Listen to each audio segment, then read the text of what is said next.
Hi, and welcome to the penultimate episode of We Needed Roads this year, as we painstakingly, well, for some of us, Jose, watched everything this year, as once again we were victims of content. There was simply too much to watch. Look at the stress on David's face right now. He has a toddler and TV to blame for this. David is only 23. And look at him. You say that like I don't look 23. I think I could pull off a good 23. I thought you were 28. You're old? Thank you, Jose. I appreciate that. Hashtag he's only 23.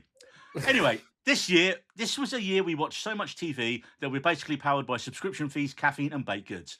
Speaking of subscriptions, don't forget to subscribe to us on YouTube and follow us on Spotify for all your favourite Plutonian-powered pop culture ramblings.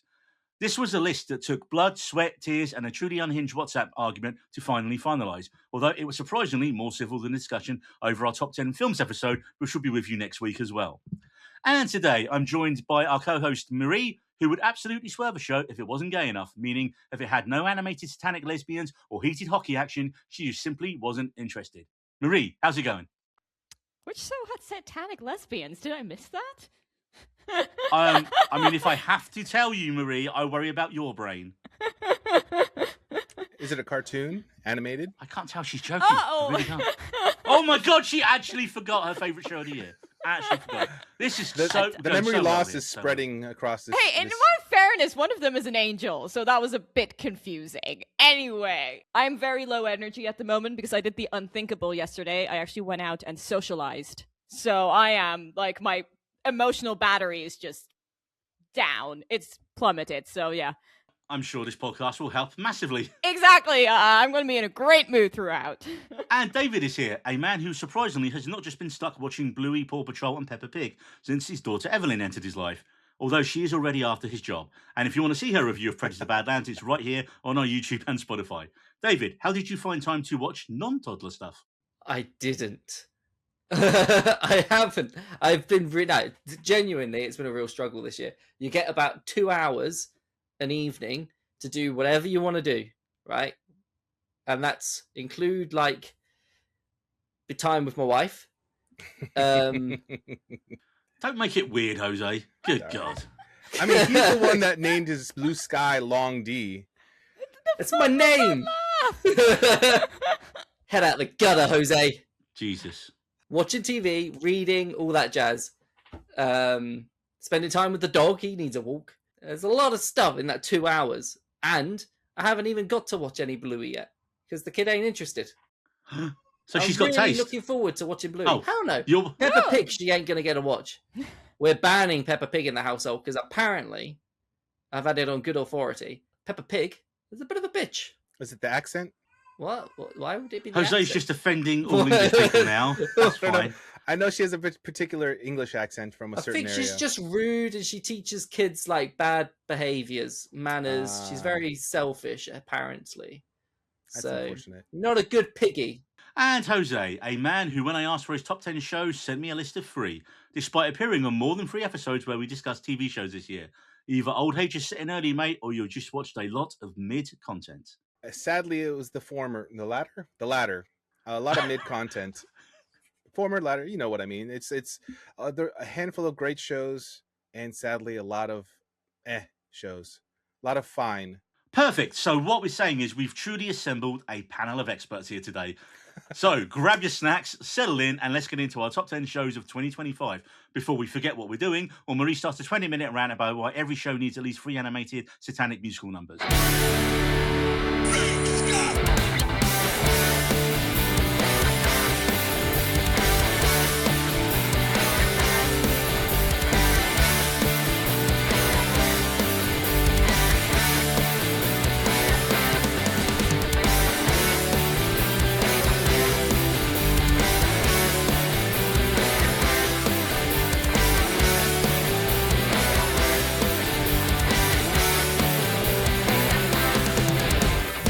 Welcome back, and before we get into the chaos of the top 10 list, as always, we get to each pick our 3 honourable mentions.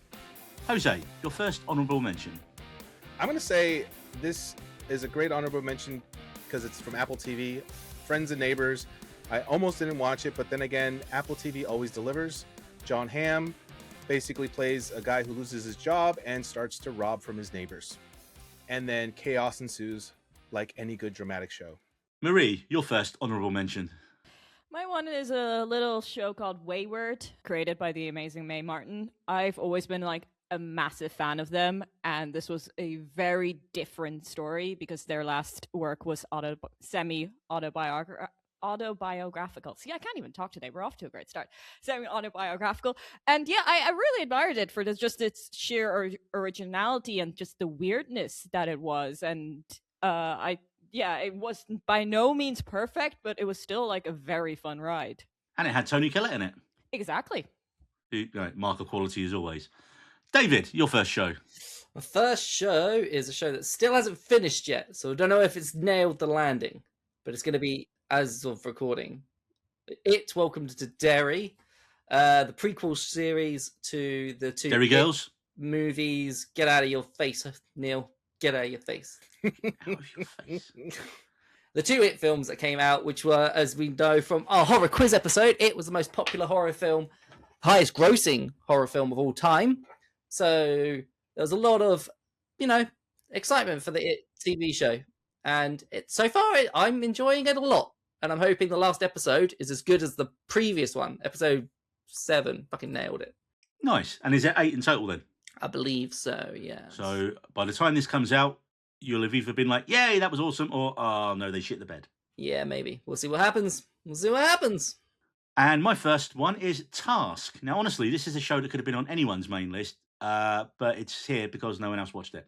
It's from Brad Inglesby, the guy who did Mayor of Easttown, and it's kind of set in the same world as that show. They even talked about doing a crossover, but then I guess Kate Winslet was like, nah, you're good. It follows Mark Ruffalo's traumatized FBI agent, and he has to get back in the field and put together a task force to investigate a string of robberies. I mean, it doesn't sound like it's going to grab you, but the lead robber is so well played by this guy called Tom Pelphrey, who I'd never seen before. And you watch it and you go, this is an actor who is going to be like, oh, yep, give him all the roles because he's amazing in it, and having never heard of him before.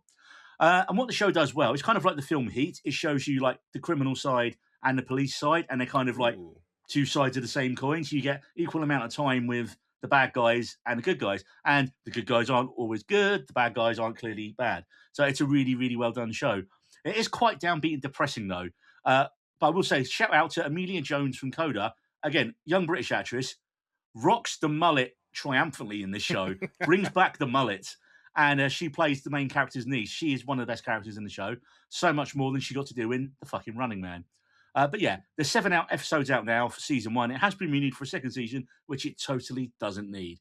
But hey, Mayor of Easttown didn't need one either, and they didn't do that. So fingers crossed. Jose, second show. This one's going to be pretty straightforward. It's Marvel Zombies. And for most people, they were looking forward to it. I'm not necessarily that big of a zombie fan, but when I started watching it, very impressed. It was good, a right? big step up. It was just like the Marvel What If series was animated last time, and this really just kind of added to it in a good way. Classic Marvel characters, really good storyline, and I think it delivered really well. So I'll just keep it to that. Marie. Our next one bears a mention because it didn't make it our main list, but I still really enjoyed it, and that was The Last of Us Season 2. I honestly still had like a great time with this, of course, mainly because it did turn gay, so it will always have some bonus points with me, but it was emotionally traumatizing in all the right way, in all the good ways, and yeah, I still really enjoyed the season, and even though maybe it did not hit the highs of season 1, it was still a very decent season of television. David, your second pick. I'm going to say the finale to Squid Game Season 3. Or just, no. The finale to Squid Game. Not just the finale to Season 3. Squid Game's very enjoyable. Am I the only person here that watched it as well? Did anyone here watch it? I'm halfway through Season 2 and just got bored and it go did back. So it's not as good as the first season of Squid Game. I feel like the first season had that sort of surprise and wow factor to it. Seasons 2 and 3 just had a little bit more of the same, a little bit more of the backstory behind what's actually happening. Yeah, they shot 2 and 3 back to back. Yeah, released them pretty much like everyone was just like, it's basically the same season. Yeah, but I enjoyed it. Not perhaps the ending I wanted, so it's not like higher up on my personal list. But see, the ending got ruined for me, and that actually piqued my interest to go back. Having the ending spoiled, I was like, oh, Interesting. I actually might want to see where this goes now. So me actually finding out made me kind of consider it a bit more. My next show is Foundation Season 3. Apple's surely most expensive sci-fi show gave us its third season of soaring space opera, and it also stars Lee Pace being awesome. And it adds great new characters. It's got the Pillow as back. Do you remember who was the pirate baddie in the last series of Game of Thrones? The pirate See- baddie, Euron Greyjoy. Ewan, yeah, that's him. He's in this, playing basically the same role, but he's called the Mule, and he's like the super bad guy, and he's awesome in it. And well, shit went down in this season, right? Lee Pace's character's called the Cleon, and I'm not going to get into explaining the whole plot because even they can't do that. They had to put out a podcast to explain the plot. Jose, that watch is going to go in your face. Let me just say, we had a scene that made the destruction of Alderaan in Star Wars look like a small sneeze. We are talking intergalactic genocide on a scale unheard of that I have not seen in any TV show or movie ever. And then it got more shocking from there in the finale, and you're just like, My boy, you need to wait for June Messiah if you think that's going to be the... look, I would say Foundation is another one of those best shows on Apple that no one's watching. All the actors kill it. It looks and sounds like so much more expensive than it probably is. But the showrunner from season 1 has stepped away for season 4, and I am a bit concerned that with him goes the taking these basically impenetrable books and making them into something really good. But if you love dense, lore-filled epic sci-fi or The Expanse, then you should be watching Foundation. Because once you get through some of the world building in season 1, the show has to set up, the show relaxes a bit and it just gets better and better each season. And also, yeah, go with their podcast, the official podcast, because that really helps fill in the blanks on season 1, where you're like, huh? And it's not just me. It's like, it's really a dense show, but it's worth the effort to get into. Jose, your last honorable mention. So how appropriate that you mentioned an Apple TV show with a podcast that goes with the show. And I'm going to explain it. And I'm going to mention Pluribus. Not something I can't even talk about much about the plot, other than the main character actually has a point. Unfortunately, the way she goes about it is a little over the top, but almost from the first episode, the first half of the episode, you're kind of just like, I got to know more. So it's a great series. Even though it's good, I think our top 10 is better. So I'm glad that I was able to at least put it as an honorable mention. I know, Neil. I would argue with you here, Jose. Well, first of all, I would have technically disqualified you from putting it on the list because it won't have finished until, I believe, Boxing Day. It's like David said with it. It's all about sticking the landing.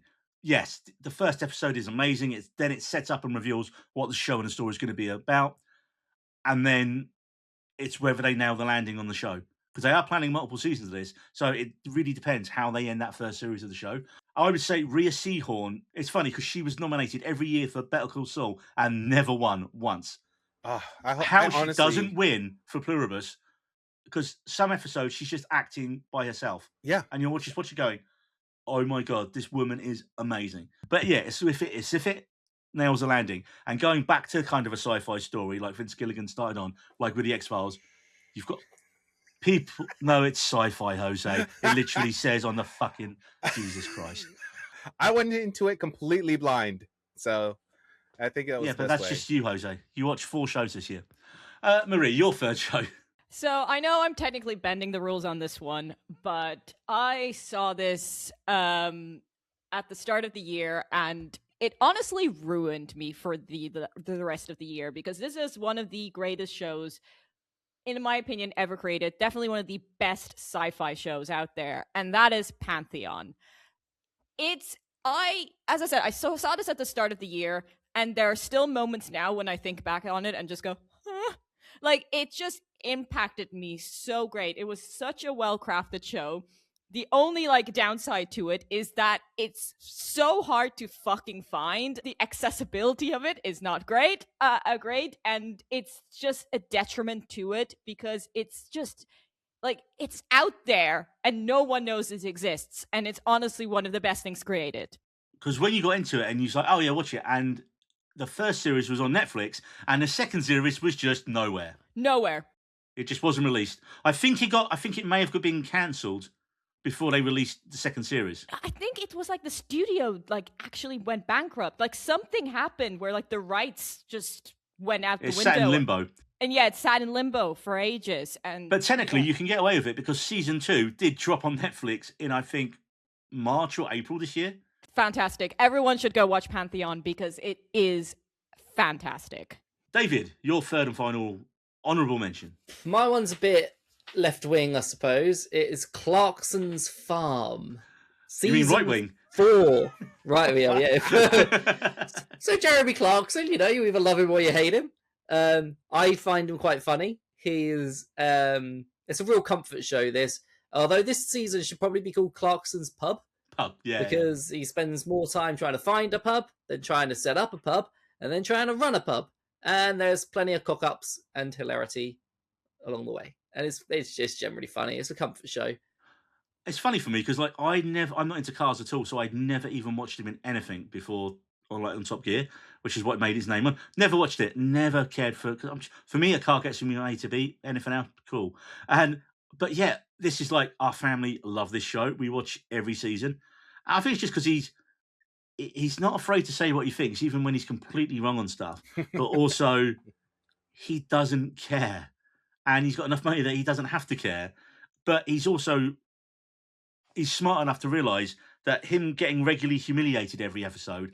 I mean, there was an outtake on one season where, isn't it, his dog runs up and smashes him in the balls? Yeah, and I was that's it. That was on the season-ending almost like montage. a running gag now, Yeah, well. every season it's him getting smacked in the balls. So he knows what works with people. By his dogs Sansa and Arya from Game of Thrones. Yeah. They're not well-trained dogs, are they? No, they are not. For me, my final pick is a show that should be on the list every year, but again, I'm the only person who ever watches it. And yet this is a show that produces a brand new season every year. It is now on Apple TV, 5 seasons in. Season 6 is due soon, and they're already making season 7, which is the most on any show on Apple TV. And if this was on Netflix or the BBC, it would be one of the biggest shows of all time.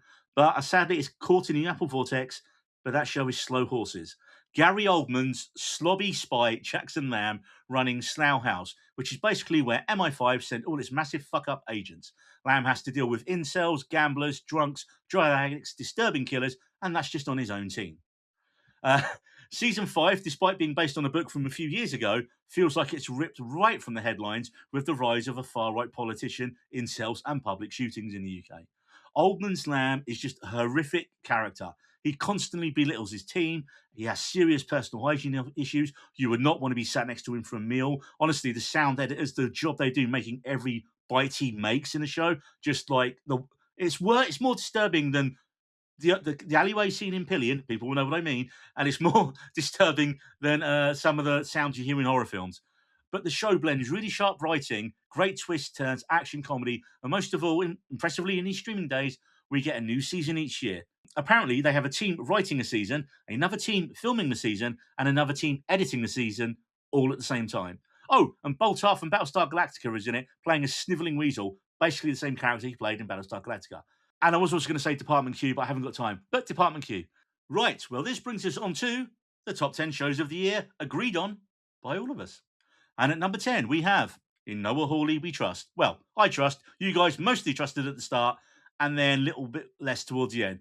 As you can hear in our full spoiler episode on Alien Earth. But look, because the xenomorph itself was no longer scary enough, and I agree, predictable, curator Hawley decided to crash a Weyland-Yutani ship with 4 other horrific nightmare fuel creatures on Earth, as well as a xenomorph. We soon learn about Boy Cavalier, think baby Elon with questionable feet issues, although I bet Tarantino's a fan, and his company Prodigy, who has the tech to put a dying child's consciousness into a synthetic body. And I'm sure no issues will arise with them doing that. We get a whole kind of Peter Pan storyline with the characters come through. They're all named after characters of Peter Pan. And look, I think we agree the show started well. They also didn't kill Lily Newmark's character Nibs, which I appreciated greatly, which I thought was bang on at the start of the season.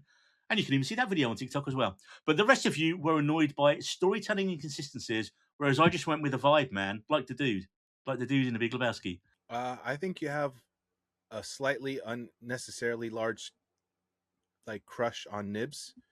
I was wondering where he was going there. You mentioned. Sorry, let me redo that. That was horrible. What is unexceptionally large, Jose? So I think you're making Nibs a bigger deal than it is, but I agree. Fuck you, Mr. Strawberry. Sorry, Mr. Strawberry says fuck you, Jose. There we go. I did think she was going to die, but interesting to see she survives. But yes, it started off great and then just tapered off. One thing that I do admire about the show is the production. Like the sets and the sound design and like everything surrounding everything that's supporting the show was incredible, which is like why I did not fight its position on this list. Because like especially like you finish episode 1 and I just remember thinking, what the fuck was the budget? This is like out of this world good. And the fact that they also focused on practical effects over CGI. I will Man in a Suit was back. Man in a Suit. I will always applaud a show for doing that. I mean, I think as well, perhaps it made it a bit cheaper to produce. It was all shot in Thailand, so maybe it was cheaper from a big production point of view to do it there, because a lot of productions are shooting in Thailand now, like Jurassic World was shot there. And I'm trying to think of the NFL. There's a lot of shows shot in Thailand, though, at the minute. There were complaints about the show nerfing the alien by kind of making it like Wendy's attack dog. Yeah, the pet. And I can see that, but also I think filming on location in Thailand, this was what my point was, it gives the show such a unique look. Like, whenever would you expect to see a xenomorph in daylight running through a jungle? Because it's still fucking terrifying. It's a xenomorph running through a jungle. That's like it's like some Predator shit, actually. It didn't become scary. It became sexy. That xenomorph became quite sexy. It was like leather pants. I'm a little concerned about David right now, but in a way, that was kind of its origin with the design. It's almost like a sexy invasion of your personal boundaries. So, David Geiger's original designs are very autoerotic but scary at the same time. H.R. Geiger. David didn't do it. H.R. Geiger. You know who I mean. But yes, you said David Geiger, and I was like, did David invent it and change his surname? H.R. Geiger. That's why he thinks it's sexy. But yes, I think that in a way, David is right, though. It didn't become... It wasn't scary anymore. It was like the mystique is gone. Yeah, but I didn't need it to be scary. I was having fun. Was like, this is new. We're not used to seeing this. Where is it going? I mean, come on. Ocelus, the eye monster. That is everyone's favorite character from the show, mostly. It was just, and also each episode ending with a classic, thematically appropriate metal song. We had Black Sabbath, we had Tool, we had Metallica, and the use of Pearl Jam's Animal as a season closer was perfect. Shut your face, Jose. Shut your face, Marie. David, you're fine. I'm reacting to David. You missed David's face. I was working my way from top to bottom. If it didn't have these metal songs at the end, you probably wouldn't like it as much as a show. I'd agree with that, yeah. As a whole, yeah. But do you know why it works? You know why it works, though? Because what do you remember when you watch the show and it finishes? If it ends really well, you're like, oh, yeah, that was really good. If it ends shit, you're like, So, yeah, I come out of each episode like fired up because, the association of the music and the song. So, yeah. I mean, you're they've done that on purpose, saying the ending song is good, but not the ending of the episode was good. Well, yeah, because it ties in with the songs, Jose, almost all the time. And if you understood music and the songs and you had that deeper meaning to those songs, you would get it. No, but you would. Attacking Jose there with his song music loving knowledge. That's coming up in another episode soon, man. That's coming up soon. Yeah. But look, I would say the acting in the show was superb as well. Like, you had that great antagonistic relationship between Babu Cisse's Morrow and Timothy Oliphant's Kirsch. And it was who had more than a bit of the Roy Batty about him. I was just like, they're hinting at the Blade Runner stuff so much. I'd really like to see Noah Hawley take on a Blade Runner idea, but Amazon are already making one. And I'm like, it's not going to connect up, is it? Because that's on Amazon, that's on FX Disney. So just hearing you say that the actual writing was good. It's just where they took the story is where it was disappointing. But I'm giving it the benefit of the doubt, Jose, because it left more questions than answers. And that's what annoyed most people, that we didn't get any answers. Right, but it's another season. It wasn't confirmed when they did that, which was a bit of a swing, but it is now confirmed. And I believe productions moved from Thailand to England. So I'm guessing that's cheaper or more expensive. I don't know. More internal shots, indoor shots. But it has been confirmed. So, I know, say, where you guys fell off towards the end of it, and it was like, I am willing to give it the chance in season 2. And then if it doesn't give me the answers to season 2, I'll be right there with you. In Noah Hawley, I trust, because he's not let me down on the show yet. Moving on to number 9. And number 9, we have Murderbot. Alexander Skarsgård as a depressed killer robot who just wants to be left alone to watch TV. Sign us up. Based on a long-running series of books by Martha Wells, Marie, you had been very excited for this show for ages. Did it live up to the hype? It did. I mean, it wasn't perfect. They did a lot of padding. They did. I mean, but considering that the first book is not even a book, it's a novella, and like the show is like 3 times like as long as the actual book is. But this was the only show that was on my most anticipated list last year that actually lived up and did not disappoint me. I think Skarsgård was a good choice. I still wish they would have gone with someone who is queer or part of the neurodivergent community, or who is neurodivergent for representation. But I think he was a good Murderbot. I did like the cast of characters, mainly because I was prepared about how annoying they are from the books. I hated them, Marie. I wanted them all to die horribly. Yes, but I was already like I already knew that was coming, and since I know where the story goes, I wasn't that I wasn't that worried. Well, that's what I said to you. I was just like, are they supposed to be this annoying? Yeah. And then learning how Murderbot, the series of books, works, it's almost like an anthology series. I don't think it's a spoiler to say that most of these characters won't be back that I'm aware of, because I haven't read the books, and that each kind of season, I'm assuming, will be Murderbot going on a different adventure with new characters, which hopefully he'll have much better characters to interact with in season 2. And because it was an Apple TV show, of course it looked amazing. I really did like the set And no design. one watched it. And no one watched it. Again, the downfall. Or was aware of its existence. The release schedule really hurt it. That is one thing. This should have been a binge. I think if it was a binge, I think a lot more people would have been talking about this. This show wasn't interesting enough to have people talk between the weeks that it was airing. There was not much theory. There was not. It's a fun ride, and you want to ride it from start to finish. Basically, you don't want any interruptions there. Yeah, I mean, for me, the episodes are way too short for the momentum to carry through week-to-week conversation, exactly what you just said. And sometimes I'd wait, or I'd forget it was on a week. And as much as I enjoyed it, I'd be like, oh shit, Murderbot was on. Oh, well, I'll wait till next week, then I can watch it for an hour. I mean, one episode was 22 minutes, I believe. And you're like, This is too short. And I don't know, like you said, we got into this when we did a Murderbot spoiler special, but we talked about how perhaps they should have just maybe made more than one book into the first series to quickly move on from that. And I just don't know why or make the episodes longer. Give us 8 1-hour episodes for the series, because that's usually standard Apple thing. Having said that, I loved all the Sanctuary Moon stuff. David, Sanctuary Moon, because I believe you haven't watched this, is his favourite space opera TV show that he likes to watch when he's supposed to be protecting people from being killed by this planet that wants to kill them just for being there on their planet. I mean, it's so relatable. How much, because we all watch TV while we were meant to be working, let's be honest here. That's how we kept up with these shows. Marie, And of course, as the official announcement from Apple TV said, Murderbot has been renewed for season 2, even though Murderbot itself didn't want it. It was just his poster of his head against the wall looking really depressed. It was premium quality entertainment. David, it's the last time you get to talk about it. Talk about what? It's the last time you get to yell. Oh, it's a Cobra Kai! It's a Cobra Kai! It's Cobra Kai number 8! I can't remember the list! Cobra Kai! Never dies!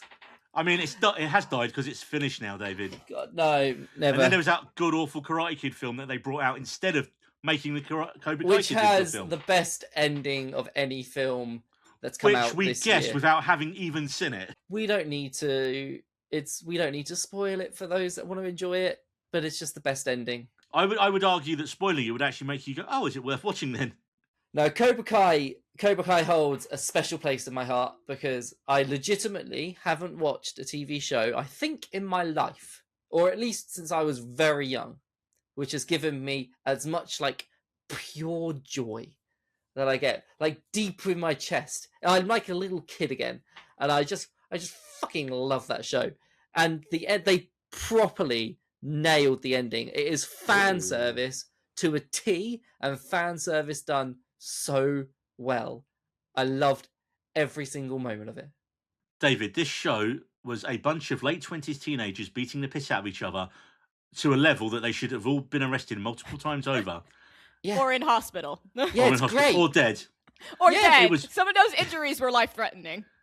This show was ridiculous in all the best ways, and honestly, but yeah, I would say this is the best binge show I think I've seen because it had such expertly crafted cliffhangers for every episode that it made you need to tune in for the next one. Like whenever a series of Cobra Kai dropped, I would watch it in maybe 2 sittings. I like, oh, it's here, boom, 5 episodes done until you start dozing off. You're like, no, it must, and then you'd wake up and watch it and finish it the next morning. The would hit of the credits, and you'd be like, ah! Oh, I loved it so much, Neil. It makes me sad that it's ended. You loved Cobra Kai more than any of us, except you almost forgot it on this list. Yeah, that's what I was about to say. He loved it so much he forgot about it. Because it was spanned over. I thought it came out last year because it was spanned over two release schedules. 3 installments. Yeah. They Stranger Things did. I have to say, I give this the fact that this actually started off as a YouTube TV series when YouTube was still doing that. It is pretty impressive that it was still around until now. So I give it that. It did a reverse Community. You mean the season 6 on Yahoo screen? Right, yeah. That was fun trying to get hold of season 6, I'll tell you that much, man. That was meant to be the new thing. It did let them swear in it, and it was just really funny when you're like, wait, Jeff just swore at Abed. What's going on? Right, that brings us to number 7 on the list, which is... Community. We're still waiting for the film, Jose. We're still waiting for the film. 6 seasons in a movie, and it's been way too long. And that brings us to number 7 on the list, The Bear, Season 4. Our favourite dysfunctional restaurant drama came back for its 4th season, and this was a season where Kami realised he was a problem and maybe had to look at all his personal and professional relationships because he was becoming the person he hated, like his mentor, Joel McHale's Chef David. Of course, it wouldn't be The Bear without explosive arguments, copious guest stars, Jose yawning, and a 90s rock soundtrack. We had the reveal of Francine Fack, and as per each season of The Bear, there needs to be a major holiday, major event episode, and in this season, we had a wedding. Sid's main storyline was trying to decide if she was going to leave the bear or not, and each season needs some kind of panic timer. Season 3 was waiting for a review. Season 4 was seeing if they can make enough money to keep going. And the question we got into on our spoiler episode was, should this be the last season of The Bear? And I said, yes. And for the reasons now, busy actor schedules, everyone in it is much more famous than they were going into it. Really, there's nowhere narratively for the show to go again. Have it be the victory lap season where all our characters get their happy endings, even Kami. Jose, what did you think of season 4 of The Bear? Never saw it, so I'm very cautious about Brilliant. Moving on. Marie, what did you think of season 4 of The Bear? I still really enjoyed it. I think the season was quite polarizing, especially with our parents, Neil. Our parents did not like this at all. My dad called it the bore. My dad said too much crying, not enough cooking, and also too much emotion, too much tragedy. But that's what I kind of like about the show, that it progresses the narrative each season, and this time, the characters are actually working through their shit and actually trying to improve as people. Whereas, if this was a show put out a few years back, they would be stuck in that same destructive patterns because that's the entertainment of it all. But now it's more like TV these days is more about character progression rather than episodic. So I do think it's time for the show to slowly wind down. Yeah. I agree with you, but I still think it was a good season of television. The food porn was again on another level and very enjoyable. And yeah, these characters are and these characters are just so fun. In all the in their perfectly destructive habits, they're just so fun to watch, and you do actually really want to root for them and want to see them succeed. David, have you caught up on The Bear yet? Yeah, no, I watched it. Yeah, I'm with your parents. I found it quite boring this season. It was definitely because he is a parent. Yes. If you have a child, you don't like The Bear anymore. It was definitely the weakest season of The Bear for me. I'm with everybody else on the character development. There wasn't really any character development aside from Kami in this season. There wasn't as much conflict. I didn't care about the conflict that there was. It felt kind of placed. I didn't like that everybody sort of became like, oh, you remember this person? He's in this, build the dream team. They kind of just felt really forced and not realistic. And it just didn't vibe with me this season. And I'm with you guys. I feel like the show needs to wind down with maybe 3 3 episodes of something like a 3 episode thing, and I then think it'll be just 6 finish to it. 8 again. I think it'll be 6 to 8. But yeah, I think it needs to almost do a Parks and Rec. Like Parks and Rec was never supposed to get its 8th season, and it was like, oh, well, we've kind of finished all the like stuff where people are like have stuff to overcome. Let's just check in with them and see how the characters are getting on. So I'd be quite happy if they did that, like episodes on each character down the line. I'd quite like to see that. Oh, I no. don't know what they could do unless they throw a real curveball in there with some of the characters. I don't know what Yeah, like what they could do nowhere to for it to drive. go, is there? Yeah. So, but then again, I'm not a TV writer, and I'm hoping there's people a lot smarter than I am. Well, they're just sitting there going, shit, we can't afford them because Jeremy Allen White's off in everything now. Edmund Boss Macaract is also in everything, and he's got all the Marvel money now. And Ayo DeBerry is also in everything as well at the minute. So, yeah. Oh, and not forgetting John Berthel as well. And, yeah, Jamie Lee Curtis is quite busy. Even the facts are busy, man. The facts are very busy. That brings us on to number 6, and a show that I basically pressured Marie to watch, and she finally did the other week and didn't love it as much as I did, but she enjoyed it, but didn't love it. That is a little British BBC show called Film Club. And this, again, I would say this is one of the best shows that no one has seen. It was a 6-episode rom-com written by Ralph Davis and Amy Lou Wood, also starring Amy Lou Wood. Honestly, this girl can do it all. She plays Evie, an agoraphobic film lover who creates elaborately staged movie-themed screening nights in her shed with her friends, and her best friend Noah, played by the superb Nabwan Rizwan. Now, the main thrust of the series is that her best friend has just been offered a job in a new city, and although they are very close, she does have a boyfriend, so it's not exactly that kind of rom-com. The show does do a fantastic job, though, of portraying her mental health issues in a funny and heartwarming and relatable way. You've got really great support with Saran Jones as her mum, and it's so funny, like, when you see the mum's behaviour, like, oh, so that's where she kind of gets it from. That kind of, you can see it coming down from the parents. Liv Hill plays her sister. She's got a really good storyline as well. And it's, like I say, yeah, it's so clever when you see some of the traits that Evie has when you learn about how she gets them from her mum. And obviously, it's about a love of film. And the film references are so strong in each episode. I mean, from the visual homages with the shed being turned into a different film set every episode, to the costumes they all wear for the screenings, and how they communicate in film quotes sometimes. I mean, I want a film club. I would absolutely, if I had a shed, I would do that. Also, another great role for adolescent star Owen Cooper, who is in this, who plays a mouthy local teenager who he sometimes gets to go for the shops for her when he doesn't run off with her money because he's a little bastard who doesn't go to school. The Guardian's review said, part fantastical rom-com, part family sitcom, and honestly, that's the best way to describe it. So if you haven't watched it, go and seek it. It's on the iPlayer in the UK. Jose, it's probably on like BBC America or something. Marie, what did you think? Why didn't you love it as much as me? I mean, because you overhype everything. You had this like this is the best show since sliced bread kind of thing going on. What's wrong with sliced bread? I did love it. I think Despite me, is what she's saying. No, I did enjoy it. I thought it was nice. And Well, nice that's like little. saying it's fine. It was fine. It was like a nice little containment, a nice episode. I did really did enjoy the portrayal of mental health in the show. I also really liked that, like her agoraphobia, agoraphobia. Like the way it was triggered was actually like a very like day-to-day thing of being like overwhelmed. What's agoraphobia?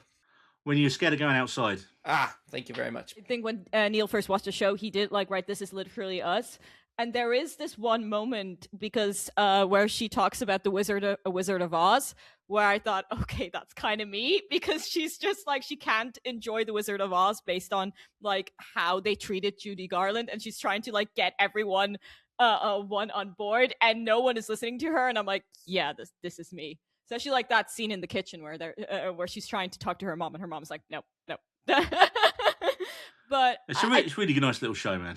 It's nice. It's cute. I have a thing about. I think one of my main hangups is that I have a thing about like how platonic relationships are hardly ever portrayed on screen, and that was the case here as well. Like, then you should watch Platonic on Apple TV. 2 seasons in, third one coming.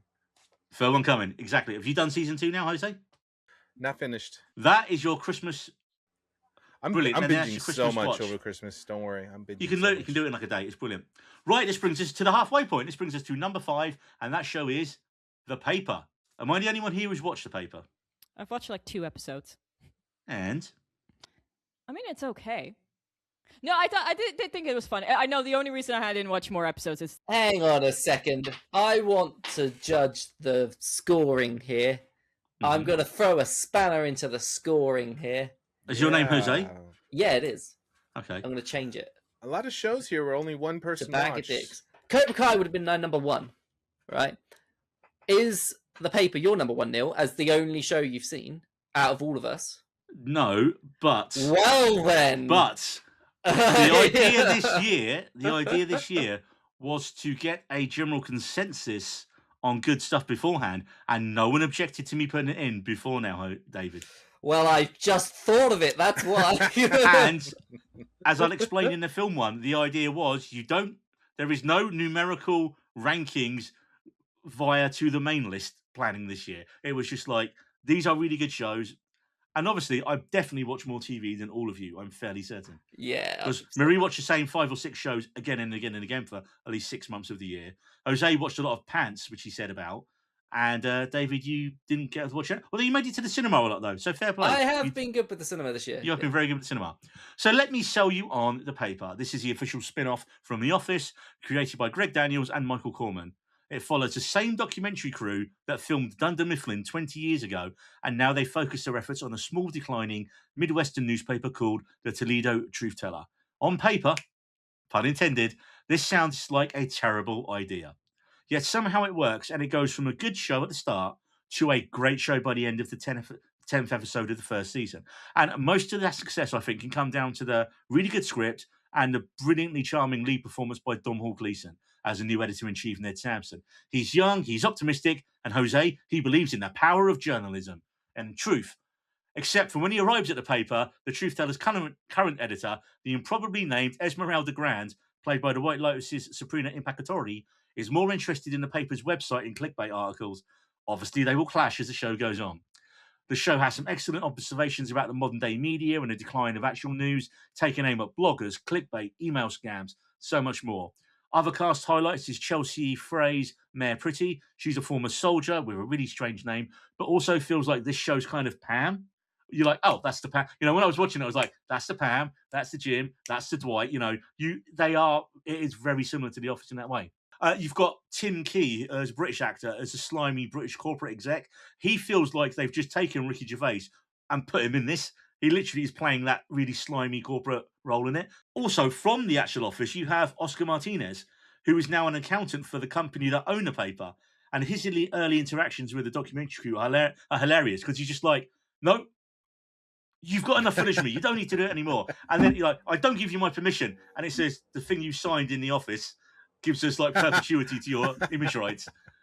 And it's just like over the course of the 10 episodes, how he slowly comes around to them being involved with him again. I would say a lot of the other supporting characters don't get as much time to develop in season 1.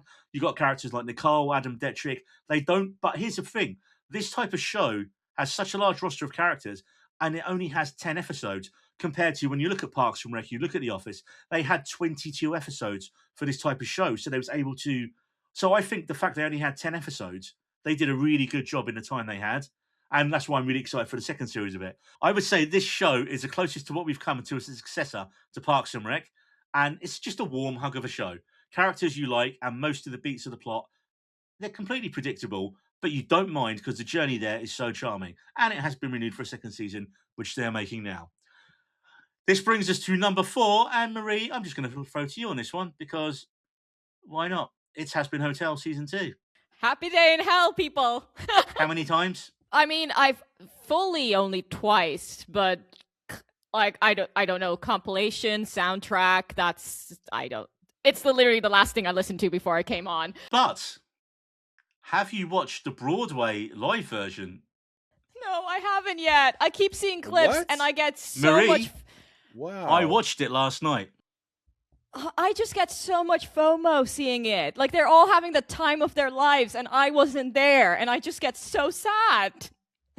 Like That is sad. You're Oh. literally stopping yourself from watching an amazing live performance. I like the show more now from seeing the actual people behind the voices and going, holy shit, these guys are really good live. Yeah, I mean they're all I mean nearly the entire cast are Broadway actors, so Yeah, literally. I was looking because the Amazon thing, it's got like an X-ray thing, so it tells you who they are and what they've been in. I was like, they've literally had one of the original Alfelbas from Wicked is in the Yeah. show. What? One of the Wow. original Who's? Alfelba? Alpha. I don't. Alphaba. Alphaba. I don't have. Guess what films I haven't seen? Jessica Vosk, who plays Lute. Lute, yeah. Wow, I just has been hoteled you there, Marie. Jessica Vosk, who plays Lute. Yeah, no, she It's the irony is she played Alphaba, and in this show she gets to sing another song with the word gravity in the title. There's even a joke about it in the live thing. And Erica Hennigan, who plays Charlie Morningstar, she played Katie in the original Mean Girls on Broadway as well.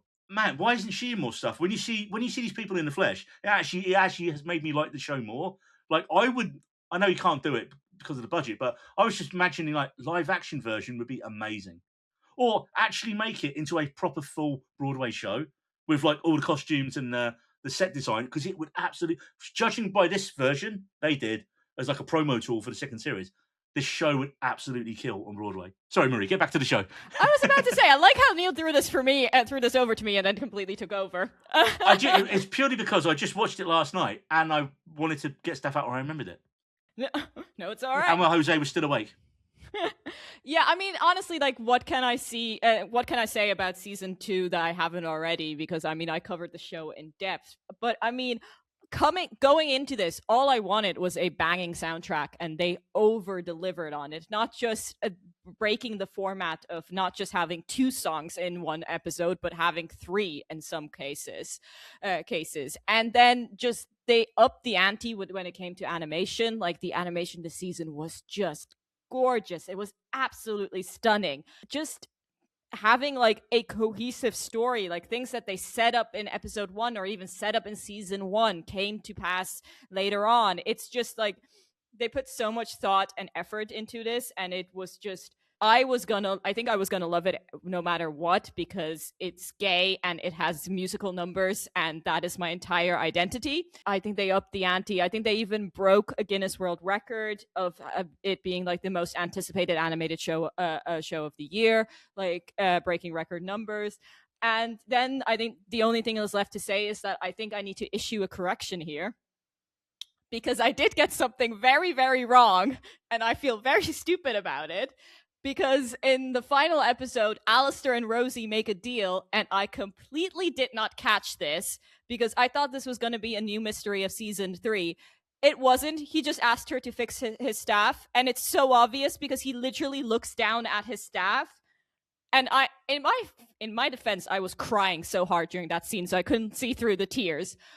But I feel a little stupid that I did not catch that. Well, let's hope the couple of 100,000 views those videos got on TikTok, those people would have seen your apology here, Marie.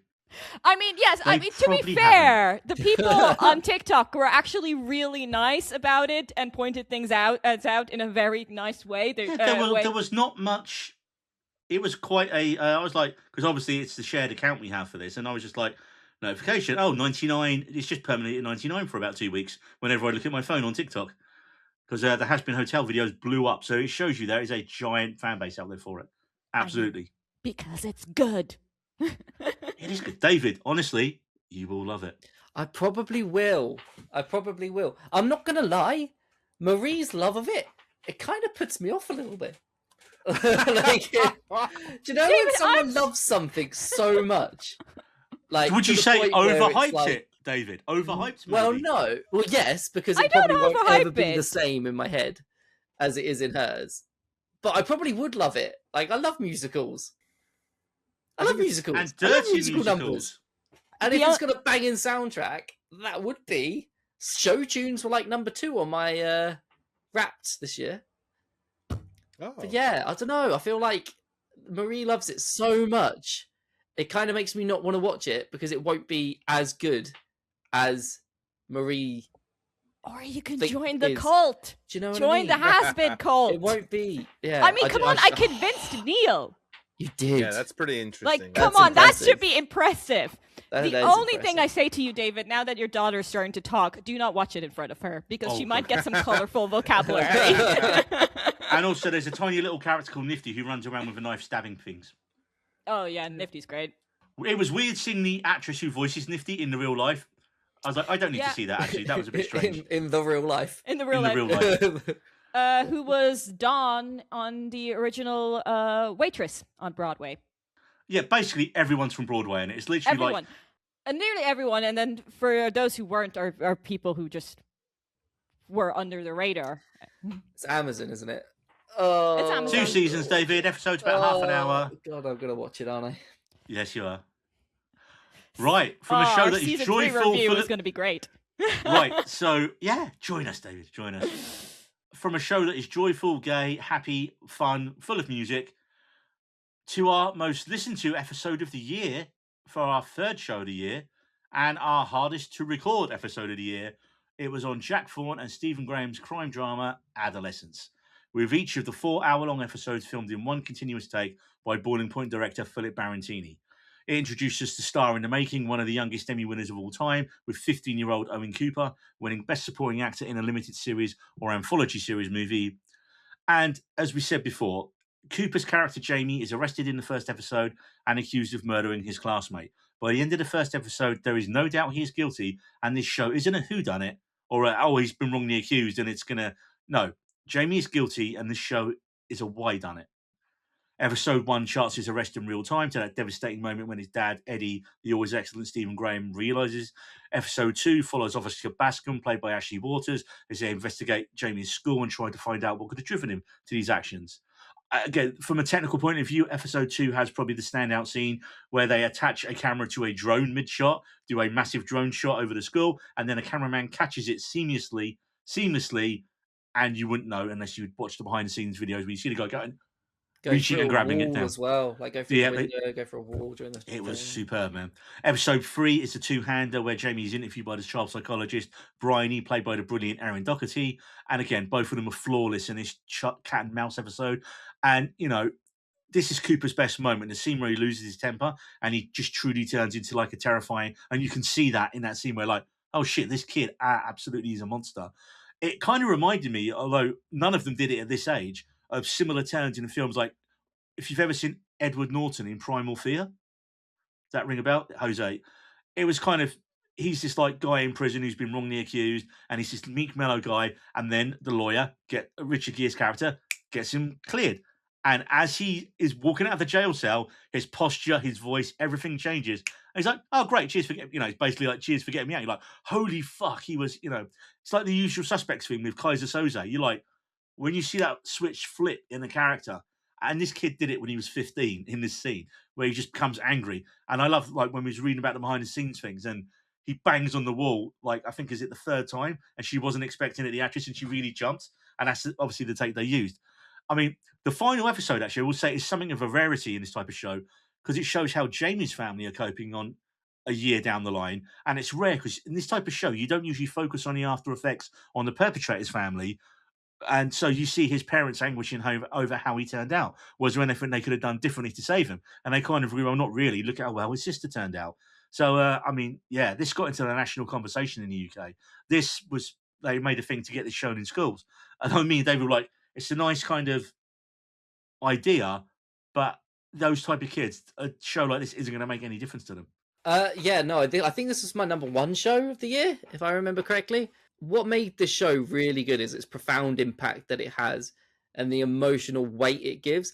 And I projected as a new dad really fucking hard on Stephen Graham. I mean, Stephen Graham in this is just insane. To be He's just fair, insane. everything he does. He's pretty amazing as an actor. Yeah. And he's not that actor that gets the flowers I feel like he deserves a lot of the time. That man deserves a lot of flowers, and this show was some of I mean, his performance in that scene in the bedroom with his wife and when he's alone. In fact, that whole final episode is amazing. Yeah, and like I said, I projected really hard onto his character, even though he's a few, you know, years older than myself. It's Only just a few. that it's just a primal fear that you've got or like a real deep rooted fear of not of fucking up or not understanding your kids or what. There's so many different themes that this show goes into.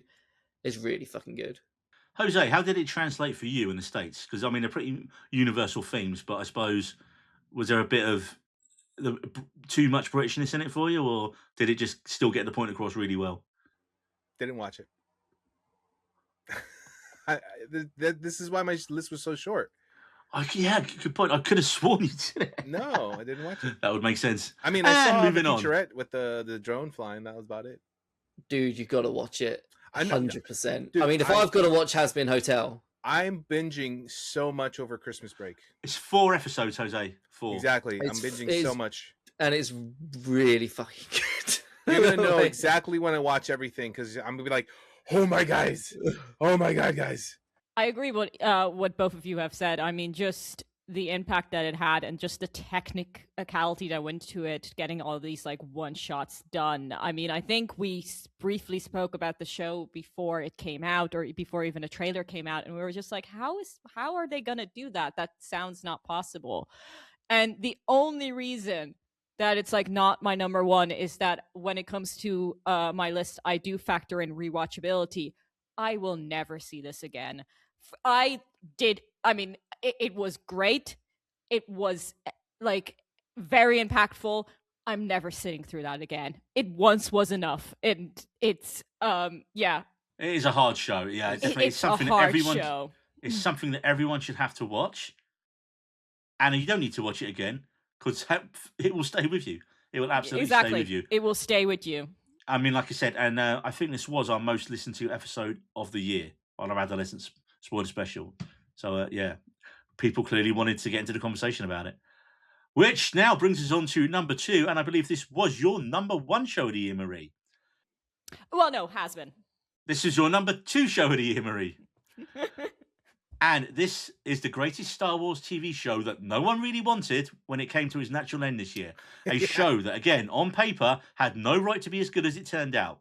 Showrunner Dan Gilroy, who also worked on Rogue One, took one of the blander side characters in Rogue One, Diego Luna's Cassian Blandor, which is what people called him at the time, and he made 25 hours of one of the best written and acted Star Wars for adults we've ever seen.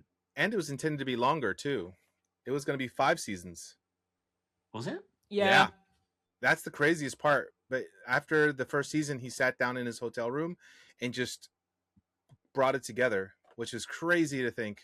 I'm assuming the budget, they said it like the budget was ridiculous for it. I haven't got those figures in front of me, but I know everyone's like, oh yeah, it was like 700 million or something was spent on it. And you're like, yeah, but you can see it. Like it's there on screen. But I mean, this show was a politically relevant show that it's not even echoes, it mirrors our current world climate. And when a senator in a sci-fi show makes a claim of intergalactic genocide and you have the Gorman massacre, this show had the balls to say more than most politicians in the real world did and does. And to think that this was written well in advance of actual events. World events. It's crazy to think how relevant it became. And the timing of the releases of these episodes became so relevant. I think it all came together so well that honestly, it was my number one. It was my number 1 show of the year because of that. But I think I'm a little more close to home with everything that happened. I love how it like the smaller roles from season 1, it expanded them out. Like characters like Clea. Like you were like, oh yeah, that was that good. Man. Was she in season 1? You know, you're thinking, no, I know. It was like a rhetorical question. Sorry. You're like thinking, oh, was she in season 1? And then the way they expand her character and fill in her backstory with Luthen, it was, and the effort, the backstory stuff was so heartbreaking in it, but also she becomes such a massive badass in it. You're like, when her storyline starts like amping up, you're like, yes, Clea, yes. I mean, that actress had barely done anything as well at this point. She was very, very new to the industry. I think this is like, I've made it clear that this is like one of the main things I look for when in a show. And it was so stunning. And they did such a great way of like staying in that Star Wars world, but then also expanding it, keeping the look of the original original movies, and then like just adding a little bit more modern touches to it. It's honestly the level of detail that goes into the costume design here is insane. And yeah, I commend the show for making me give a crap about Star Wars. I have a very mixed relationship with this franchise. I genuinely wish we had a podcast when the Last Jedi came out. That was the last one, right? The title? Rise of Skywalker. Rise of Skywalker. When the Rise of Skywalker came out, good lord! I mean, the Rise of Retcon. The rant that I went on to at the time, the two audiences that I had, which were my two friends, where I was just like, "This is the most stupidest thing I've ever seen." So I didn't start Andor until this year. I think knowing that it was gonna end, I was just like, okay, I can commit to this for like a certain amount of time. And yeah, it just like blew my mind. And also, like, I always did admire Rogue One. I think Rogue One is one of my guilty pleasures. But expanding Cassian's character and giving him a character, really. Let's be honest. These guys put up with a lot of shit from me, and like me like just spamming a bunch of Diego Luna clips in the chat. I mean, I'm like admire the fact that they let me do that along with Jonathan Bailey ones. Do we have a choice? Yeah. I mean, no, I get occasional shit from my Rebecca Ferguson gifts. I'm just saying. I'd say though, along with the clothing, the location scouting, like real locations, physical, tangible sets. Yeah, it was not on the volume. So much better than some of the stuff they put out. Most of it was shot in the UK, wasn't it? Like in the first season, you had all the scenes up in the mountains in Scotland. And I've seen on social media how people will find the locations and take pictures and like be like so excited to see where these were filmed. And I think that's a big part of why people are also enjoying the show, because it's more tangible.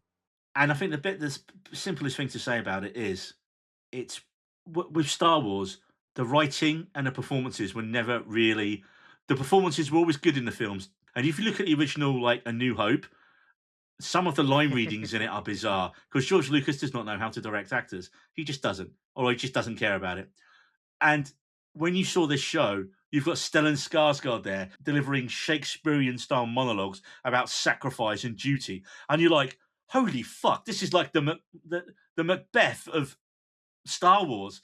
And this proved it could be done. It proves there's an audience for... I mean, look, I think with Star Wars now, the problem is they don't know what the hell they're doing and they're trying to throw it in all directions. But because of that, you are occasionally going to get a show like Andor that absolutely hits because they're willing to take the risk on it. I mean, you had Skeleton Crew the other year, the kids' show, basically Goonies in space with Jude Law. That was a fun show. I really enjoyed that. And actually, one of the main actresses in it has just been cast as the new Buffy. So there you go. Proof it worked. And Jude Law was really good in it. Then you got the other stuff that I found more mid, Ahsoka. Boba Fett? No, should have been cancelled before it was made. The Acolytes. Again, Acolyte, it was just... Yes. Of course, the problem they caused themselves with Star Wars, they announced all this stuff and then cancel it and nothing happens. There was a Taika Waititi film. He didn't become Flavour of the Month anymore. Oh, that's not happening. There was the lady, I forgot her name, who directed Wonder Woman. She was going to do a Star Wars film. That got cancelled. The only one that is definitely coming out for 100% at the minute is Mandalorian and Grogu in May, and the Ryan Gosling, Sean Levy directed one. Because again, Ryan Gosling, massive box office star. Sean Levy, director of Deadpool and Wolverine. But last thing I'm going to say on this show, Deidre and Cyril are just one of the greatest awkward on-screen couples you'll ever see. Because you're watching it going, normally I'd be rooting for these people, but they're both horrible and they should stay together because they're making each other miserable. Also, your mum-in-law's an utter bitch. It's just like... you don't expect evil mum-in-laws in Star Wars. You're actually happy for them when she stands up to the mother-in-law, but then you're like, well, they're not She good is people. an intergalactic Nazi. Yeah. It's like... And then Cyril, you think he redeems himself at the Gorman massacre, and then he just becomes an asshole. So, yeah. Well, he's always been an arsehole, though. So, again, great writing, know what? really. From his perspective, he's just trying to follow the rule of law, Like and without spoiling it, just the way Oh yeah. Cyril's story ends, that last line is amazing. It's one of the best lines of the series. Oh yeah. And of course, don't forget, the last thing I got to mention is the rehabilitation of Bix, because I was like, okay, she's just kind of hanging around, and then they give her something to do, and I love that instead of just being this broken character off to the side, you get a full rehabilitation of her character, and like, right, let's go to work. And that slow-mo shot of the scene, you know what I'm talking about, you're just like, oh yeah, shit just got real. Yeah, loved it. Very good. I've got the first series on 4K. We'll be buying the second series when it's released on 4K. Give us physical media, you utter bastards. And this brings us to our number one show of the year. And it was an easy choice for me because it was my show of the year and it was top tier for everyone else. And simply the main reason it gets number one, it's the only show we've ever done a weekly spoiler special on, which in my stupidness, I said, yeah, we'll just do like a short 20-minute, half an hour recap each week. See how it goes. The first episode was 22 minutes. By the end of the season, they were 2.5-hour behemoths every fucking week. We even did a bonus episode after the finale of this show because we hadn't even talked about where we thought season 3 would go in that one. We'd just gone over what happened in the finale. We had gone over this show with a fine-tooth comb, rewatched it multiple times, and that show is Ben Stiller's Severance. Jose, Severance. For its credit, it gave us a lot to talk about because it not only just showed us what was going on, but it showed us there was so much more behind the curtain. It built so much on the lore of Lumen that you're like, I'd say 90% of our theories are going to be completely wrong, but just the idea that maybe one of our ideas is actually spot on is so fun to do. And that's what bumped the rewatchability of the show. This is what made it Apple's most watched show of all time, is that the fact that it was so well plotted out, generally even in season 1, that when you went back and watched season 1, you're like, oh shit, they planned this. And even when they didn't plan stuff, like the goats, Ben Stiller, the creator, was still like, oh no, we didn't plan the goats, but we had to find some way to pay it off. Here we go. Here's stuff with goats. Hope you enjoy it. And we did. The goats were wonderful. Emily, thanks you. The fact that we did this weekly spoiler special on it and how we would just pick apart, like, there's a picture on the wall in the background 2 buildings away. That means something. That's, you know, or just like we properly microscope it.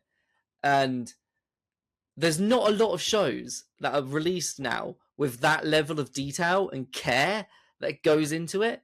I think that's what really makes the show special. I mean, like, yes, it's got good performances, but lots of shows have got good performances. Yes, it's got good storytelling. Lots of shows have got good storytelling. But this, like, the level of detail and like that this show has, not a lot of shows have that. And I think that's what made the show really special and stand out this year. And Marie, you get gay in it as well. But it's heartbreaking gay. I really hope they do fix it. Oh, those scenes destroyed me. They had me crying. But yeah, We're also talking about John Turturro and Christopher Walken. I'm walking here. Which sounds like a walking. very... Sorry. He made that joke twice and it didn't work. I just The wanted timing was people to know that. he was so confident it was going to work the second time and it just died. Go on, Marie. Which sounds like an odd pairing, but it worked so well. But I agree with like what all you said. It's just, I say this always, but I always admire like people, like shows that put in effort and treat their fans as like they were smart and not purposely trying to like pull the wool over their eyes, but actually like, yeah, we're giving you these clues and we'll see if you can figure it out. And it's like, it's so well crafted because sometimes we were like, oh, like sometimes we did guess it. We were like right on the money. And then sometimes we were just like, oh, we were so wrong here. Like this is the complete opposite to what we were saying in the last episode. But, and yeah, this like, I mean, they call it the water cooler moment, like getting together and just discussing the show. I mean, like, for like 1 month, our group chat was just full of like photos and like analyzing what goats might mean and what other rabbit hole did I go on under. Like I am someone who's very analytical. I love rabbit holes. I went down so many rabbit holes with this and just got so much weird information that I never thought. I was looking up like the songs that are in the show. I was looking up where they was written when they recorded, and did that mean something in the terms of And they sometimes, like you say, it paid off. You're like, okay, that song means this. I mean, yeah, let's talk briefly about the performances. I mean, Adam Scott, just, again, career best work. Most actors in this, career best work. Britt Lauer as Helly, again, the fact she's playing different characters, different versions of Helly, her innie and her outie, so good. and they're so different. And then, again, the blending, like that was one of our theories, wasn't it? Is the Severance block working on Mark? Is he becoming outside Mark, or is he becoming innie Mark? And we were getting into it so much, and you're literally looking for these things in a performances, going, oh, well, that line, innie Mark wouldn't say it that way, outie Mark would, so it must be them. And it's so enjoyable to go through this. That's the key word, is it? And again, the show looks $1 million. I mean, the cinematography in it, was it Jessica Lee Gagne was, I think she was nominated for an Emmy for it. She was nominated she's for the the episode cinematographer. she directed. Yeah, as well. First episode directed, and you get an Emmy nomination. Not bad going. But she was like the main cinematographer, I think, for the whole show. And again, like Ben Stiller, I think Ben Stiller said he's actually stepping back from directing season 3 just because of it's a lot of work, which worries me slightly. But then I guess it depends who you get in to do it. I am available. Yeah. I'm sad that you haven't mentioned one character who's amazing. Oh, I was waiting. Tramel Tillman Milchick. You don't know if you want to love him or feel sorry for him because he's a part You of the want to love system. him, Jose. I can tell. I want to love him. That guy, really you just do. know that guy gives really good hugs. Yes. So glad you said hugs. Yes. Oh my God, Neil, you're in the gutter now. Shut up, All right. Florida. Oh. I mean, yeah, he's having a year, Tramel Tillman. He's Oh, getting my cast in everything now. He turned up in the latest Mission Impossible film, goes toe to toe with Tom Cruise, and you're like, can we just follow his character now for the rest of the film? That's how I felt when I saw him. He came in and he was so charismatic in his brief scene he had. I was like, yeah, this guy's a star, man. Just give him everything. Wonderful. Like, put him Yeah. in everything. And such impressive dance moves. I mean, the man can move. Yeah, I think we predict that season 3 has to end with Has Dylan to. locking Milchick somewhere again and saying "fuck you, Mr. Milchick." It has to happen every season. Well, he has to dance too. How do you top a marching band? Flash mob outside somewhere, looming car park flash mob. There you go. Where he's stuck in I a don't know room. how and you has He track dance it goes for his to he life. goes on Lumen's version of Dancing with the Stars. Actually, wouldn't it be great Illuminations. if the actor went to Dancing with the Stars? That'd be great. It's kind of Oh. cheating because he's professionally probably brilliant at all of it, right? But true. they don't care. But he is a star. Sorry, now we're getting into the politics of Dancing with the Stars, but they don't care. They have had previous dancers on. Oh, Well, I believe that rounds us up here on our penultimate episode of We Need a Road of 2025. I'd like to thank my co-hosts here today. Marie, where can people find you on the socials? You can find me under the handle Life on Mars. That is TikTok, Instagram, and Twitter. And yes, I am still restricted on TikTok. Because you keep upsetting China. We've been over this. Jose, where can people find you? you can find me on my personal Instagram at Spanish Joe. My photography website is. My photography Instagram is at Jose Lopez Photos, and my website, which has wedding photography, but not from Jennifer Lopez's wedding, jlopezphotos.com. This is a moment where Jose's brain broke and he did more caffeine. I'm going to drink more David. caffeine after this. Yeah. Splash your face in some water and just like... And then, David, where can people find you? I found Jose forgetting his own name so funny. It's funny because I did it in the Christmas episode. It's just sad and disturbing now. That's what made me nervous. I was like, okay, remember what it is. And I did so good with the Spanish Joe, and then no, I didn't. No, you actually. didn't I give didn't. good with Spanish all Joe. You got three that of them I wrong as well. failed. Oh, David, you only have 2 to remember. It should be easier. People can find me on Instagram and at We Needed Roads. And they can also follow me on Blue Sky, where I've got the handle at Long D. yeah. Longs with 2 L's. It's just for the extra emphasis on how long that D is. It's my name. It's my name. David, Long. fair enough. You're not just some weird pervert. I mean, you are some weird pervert, but it's not your name. It's a weird pervert. Anyway, if you want more We Needed Roads nonsense, you can find us, well, everywhere. We're on Twitter at Needed Roads. We're on Instagram and TikTok at the We Needed Roads podcast. And you can follow me personally at Neil_Gregory78 on Instagram and Threads, where it's generally podcast posts and pictures and videos from lots of gigs.